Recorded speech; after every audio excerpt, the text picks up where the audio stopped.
Okay, well, I just got back from seeing Snow White and the Huntsman, which is actually somewhat of a landmark event. I haven't been to the movies in a long time. I mean, the last movie I saw was The Avengers, but before that, I've been working on reviews so much, I haven't really been in the movies all that much. But I felt like getting out, so I went to see Snow White and the Huntsman, and heard mixed things about it. Mainly a lot of uh, from Twitter, I was not hearing good things. People were kind of turning their nose up at this one for various reasons, just saying it didn't look that good. I actually thought the trailers looked really good, but yeah, I went in there with basically an open mind on this one. I only heard at the last minute that Kristen Stewart was in this, and I'll get to her, but it was okay.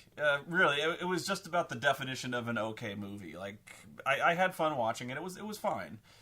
If I was a little younger, I probably would have really loved this movie. It really is kind of reminiscent of one of those. It sounds silly now that I even say it. It's kind of one of those movies I would probably have watched a lot in the '80s. You know, very in the style of kind of like I ever used to watch Lady Hawk a lot. You know, that kind of movie where it was very fairy tale-ish, but at the same time kind of gritty. If that makes any sense, probably not. But it was fine. It's actually, there's a lot of surprises in the movie in the sense that it stays very true to the Snow White fairy tale, in that all the fairy tale-ish stuff still happens, but it's it's, you know, okay, they're like the dwarves show up, and it's like fucking Gimli shows up, you know, and you're like, what? It's kind of out of place. Like it's a little out of nowhere when you're dealing with basically like real stuff, and all of a sudden a fucking troll pops out, and this troll is like 30 feet tall and made of stone and wood, and I'm like, oh well, that's new. I didn't know we were kind of going this way. And you know, the dwarves show up, and I was like, well, we've never mentioned dwarves up till now, but okay. And then fairies show up, and they crawl out of birds, and that's really disturbing. But you know, it's they don't really stop and explain any of this in any great detail. It's just, you know, it's fine. It sounds silly where they're just, it's almost like they're making this stuff up, but that's the way it is in the fairy tale. I don't know. I guess if I was a little more nitpicky, I would have minded a little more. For some reason, it didn't bother me. Mainly because this is an action movie. You know, it's meant to be an action take on the fairy tale. It's good that way. For as ridiculous as Grimm's fairy tales usually are, if you actually stop and read some of Grimm's fairy tales, they're very bizarre. You know, if you stop and nitpick it, this whole movie falls apart. But much like if you stopped and nitpicked Grimm's fairy tales, if you nitpick them, they just fucking fall to pieces. So, for instance, this whole movie would have... In fact, you ask right away... basically what happens is, you know, Kingdom of Goodness, everyone's happy, people are farting sunshine and flowers, and all of a sudden there's this, you know, evil bitch who seduces the king and murders him, and then she's the queen, and she's got all these evil powers, and so she keeps herself immortal and pretty, because being pretty is her number one priority, right? Because she's vain, and she's the queen of evil and shit. So, she keeps herself pretty by basically sucking the beauty out of pretty girls, or anything alive, really. So she calls it like pulling your heart out, in the sense that she basically steals your soul like Shang Tsung, and like leaves you this withered fucking husk. So, I don't even know where I was going with this. I guess I was just giving you a setup, and so, okay, here's where I was going. Snow White is the princess of the rightful king, and so when the king gets overthrown, the queen kills everyone in the castle, and, you know, basically takes over, you know, usurps the throne, and there's like a rebellion, but it's really not, it doesn't add up to all that much. But Snow White, she locks in a tower prison cell until she, well, basically forever, but until she turns 18. Or comes of age, or whatever you want to call it. So the immediate question is raised, why did the queen just not kill Snow White, when she shows no compunctions about fucking killing anyone, and I mean anyone who even remotely pisses her off? And the answer is, there is no answer. The answer is, there is no movie otherwise. You know, why would she... it's kind of hinted that the Queen's brother, who has the most awesome Prince Valiant haircut, it really does look ridiculous, but it's also kind of menacing that he's such a dork. But he's actually one of the better characters in the movie. I liked it, where he's kind of turned into her toady, that she keeps him alive and immortal. So he's kind of like blindly serving here. They also got kind of this creepy sex thing going on. I'm not entirely sure about that one, but they kind of hint that the Queen's brother, and I never caught his name. I'm sure he has one. I never caught it. They hint that the Queen's brother watches Snow White in her prison cell from afar, and like watches her sleep, because he comes in at one point because the Queen wants to kill her. And she's like, he says, were you always awake when I was watching you? And she goes, yeah. And right away, there's a Twilight vibe right there, the watching you sleep type thing. But they hint that maybe the brother was keeping her alive because he's kind of got a thing for her. If that's the case, it's really subtle, or it was cut. It was cut for time.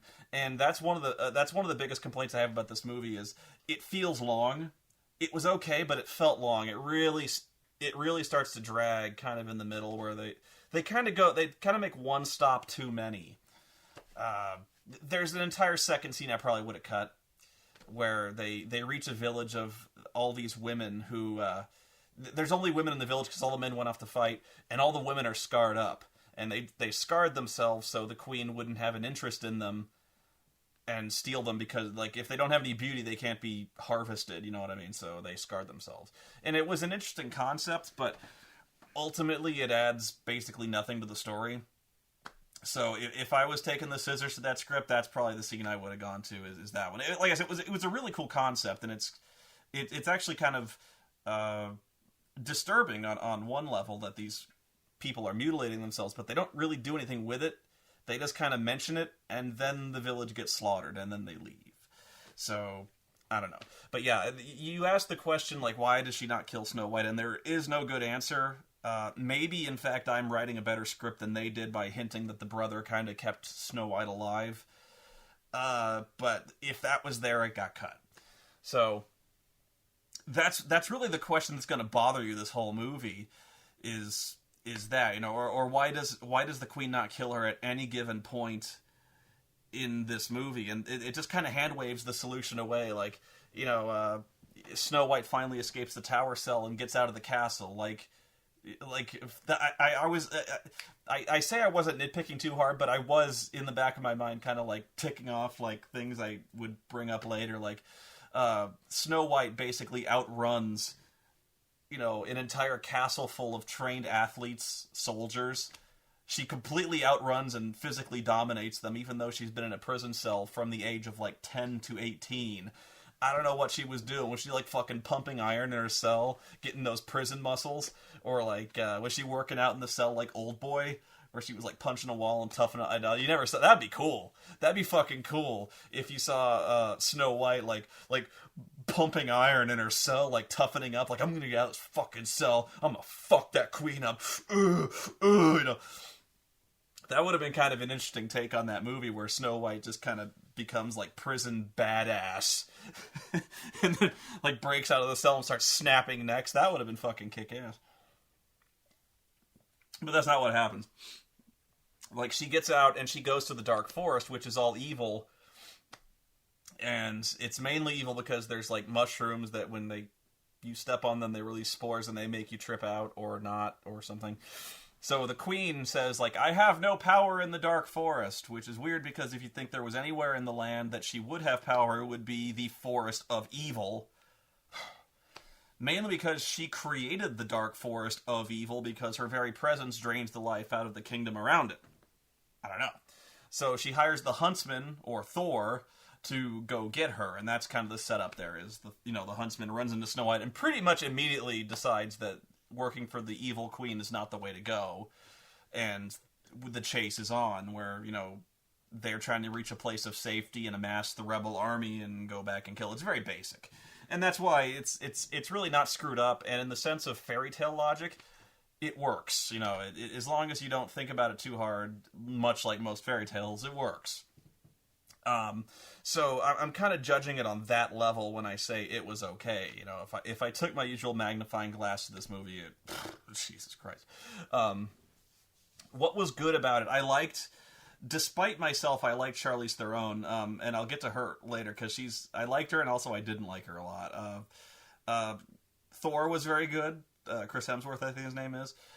Pretty much everyone was pretty good, with a few exceptions. One of the surprise cameos all come in the form of the Seven Dwarves, where Ian McShane plays the gruff leader of the dwarves, and Ian McShane is always the man when he shows up, and so I kind of had a little fanboy squee when I saw Ian McShane because he kicks ass. So even in the fourth Pirates of the Caribbean movie, I hated that movie, but I loved Ian McShane in that fucking film because he just exudes badass. Now, unfortunately, there's not a whole lot for Ian McShane to do, or Nick Frost from Shaun of the Dead and other movies. He's in that movie too, and he's mainly just a cameo, but he's good. He's a welcome sight. What I liked and did not like about Charlize Theron, she's gorgeous, and she honestly, she acts in this movie like Al Pacino, where at all times she's very intense in this movie, but then is prone to fly into fits of screaming overacting, So like whenever she gets the slightest bit frustrated or foiled or angry, there's no middle ground. She goes from icy calm and cool to, "You have failed me! You have failed!" Like just screaming, scenery-chewing rage. So it's honestly, she gets to the point where she's so manic, you're kind of worried. You're like, she's like, did the director really tell her to like fucking freak out over like this mind? Like, what do you mean she's escaped? Find her! Find her! Bitch slapping her own brother around. You have failed! Really over the top Al Pacino style acting, and honestly, she does it pretty well. You'd think her voice would give out at some point with all the fail screaming she does. Fail!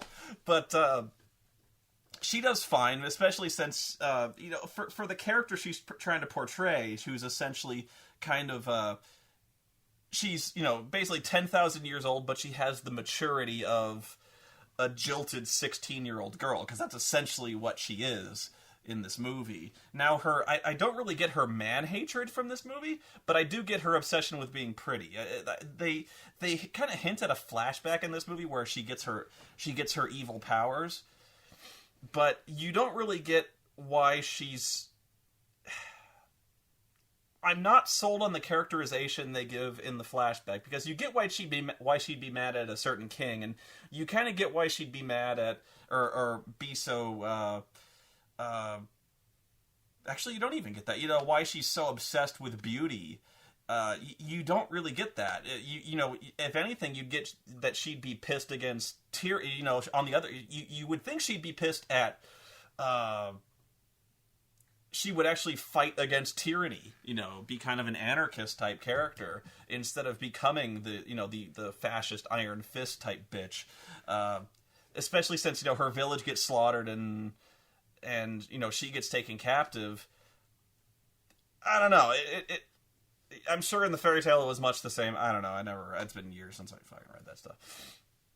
But there's a lot of moments like that where you're not entirely sold on the character, and you just have to kind of fall back on.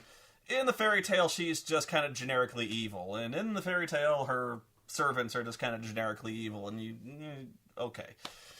Her acting is actually very good and very bad, in the same way that Al Pacino he goes into that screaming intensity, which is kind of awesomely horrible.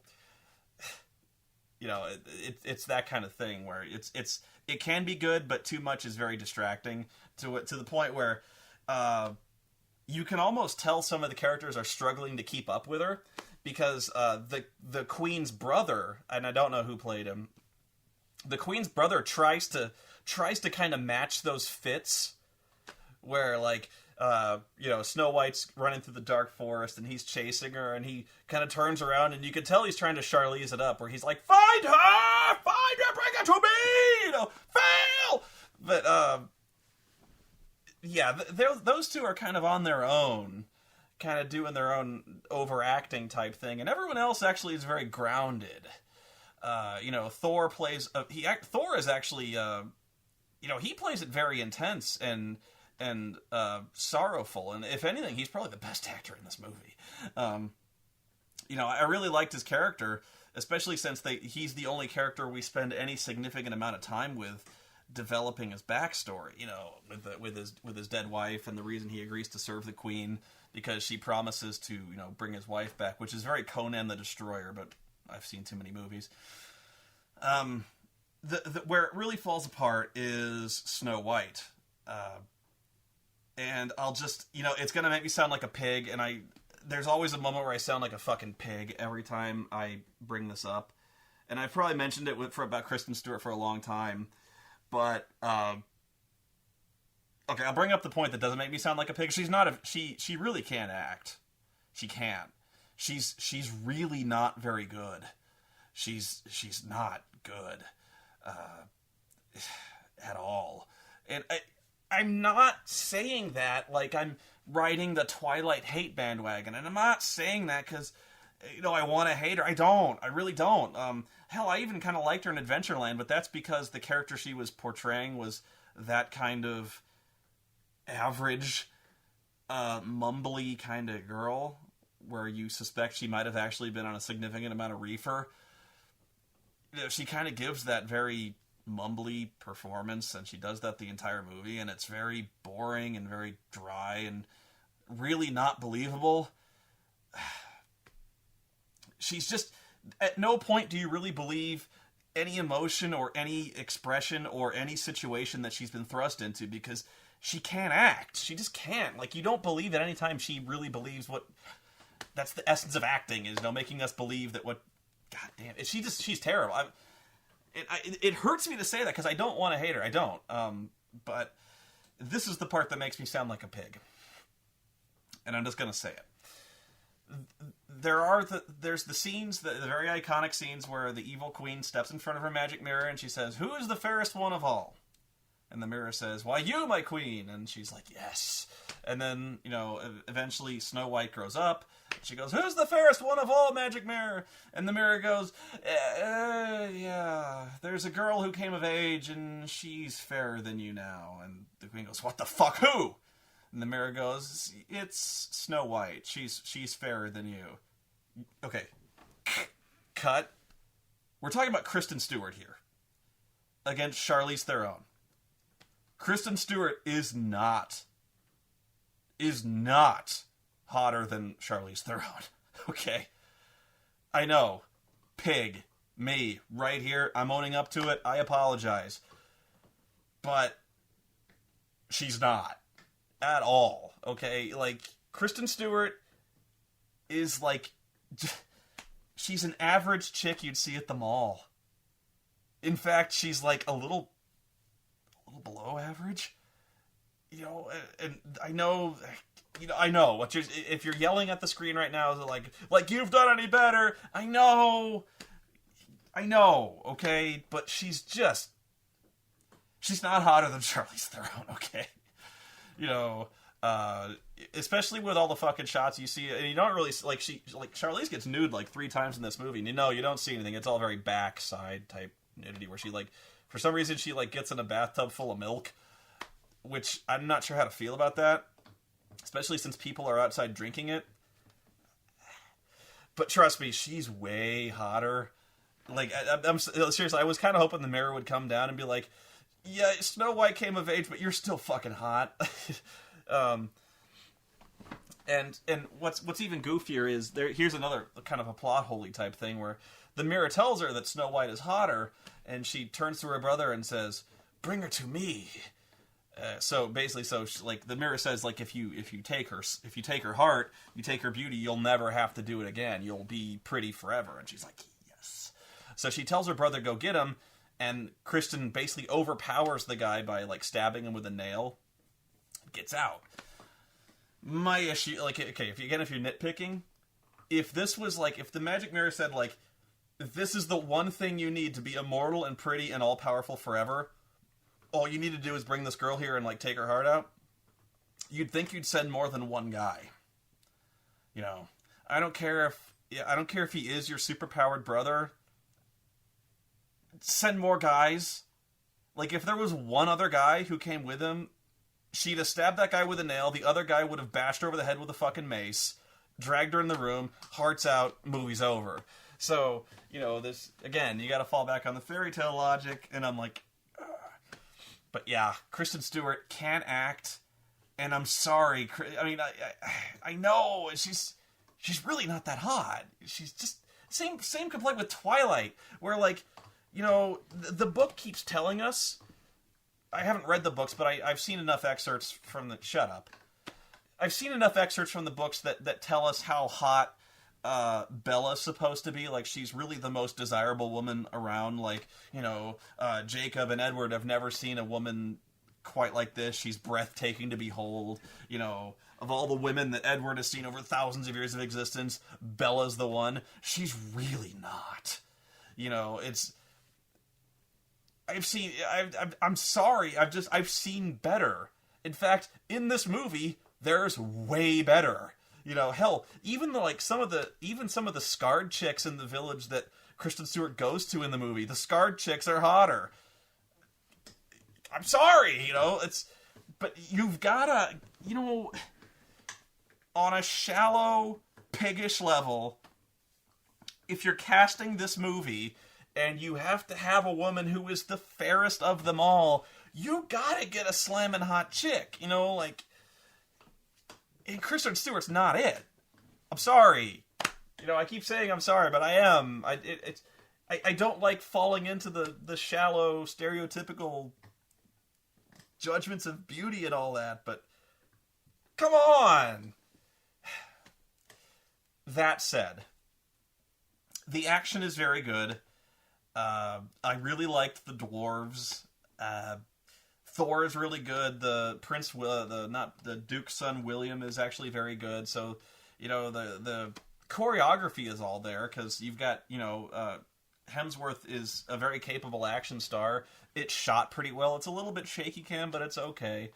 You can kind of see some holes in the budget. You can see the budget is low sometimes, especially in the climactic battle scene where you know, the Duke's army is invading the Queen's castle, and there's like 100 guys on horseback, which is a lot, but it's not exactly the army that, you know, it's not really like an army mythical type scale battle that you're kind of, it's not like, you know, it's very evocative of Lord of the Rings in a lot of ways, but, you know, Lord of the Rings had fucking thousands, tens of thousands of dudes, and you're kind of expecting that, and you've just kind of got like 100 dudes on horseback that they're trying to really cleverly shoot to make it look way bigger, and it doesn't hold up, you know.